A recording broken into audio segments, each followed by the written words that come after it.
ખેડૂત ભાઈ ઉભા રહ્યો. શું છે હા હું પેલું છે માથામાં. આ પતંજલિ નો હેલ્મેટ છે.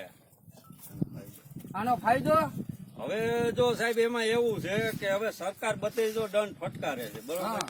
અને જો આ હાથી હાંકતા જો પડી કરી જવાય બરોબર, તો એક તો આપણને કઈ એમરેજ થાય છે. હા જી. બીજું આમાં મગજ ઠંડો રહે, હા જી. અને ત્રીજા નંબરમાં સરકાર કોઈ જાતનો દંડ નો ફટકારે. હા જી. એમ છે અમારું તો આ કેવું છે. પતંજલિ નો અમને તો બહુ અનુકૂળ આવ્યો લ્યો. આ પહેરવાથી કાંઈ બીજું કાંઈ? બીજું બહુ આમાં છે ને મગજ એક તો ઠંડો રહે છે, હા. ઈ એક મોટો ફાયદો છે, અને સરળતાથી મળી જાય છે. બીજું કાંઈ આનો ફાયદો?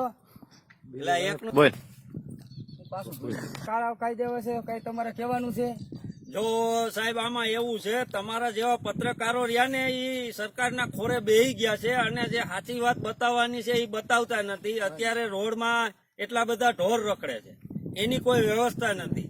રસ્તા બગડી ગયા છે, એની કોઈ વ્યવસ્થા નથી. આ દેશમાં આવડી મંદી છે, એના વિશે કઈ કહેવાનું નથી સરકારનું.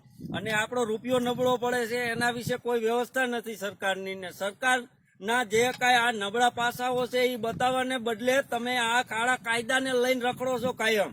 મળતા નથી તો તમે કોઈ દી બતાવતા નથી. કાળા બજારી થાય છે, પીયુસી ક્યાંય નીકળતી નથી, પીયુસી સેન્ટરો નથી, એના વિશે તમે કોઈ દી કઈ પબ્લિકના હિતે શું નથી. પત્રકારો હવે રહ્યા થવાનું છે ફક્ત સરકારે તમને ખીચા ભરી દીધા છે, એટલે તમે લોકો હવે સરકારના ગુણગાન ગાયા રાખો છો.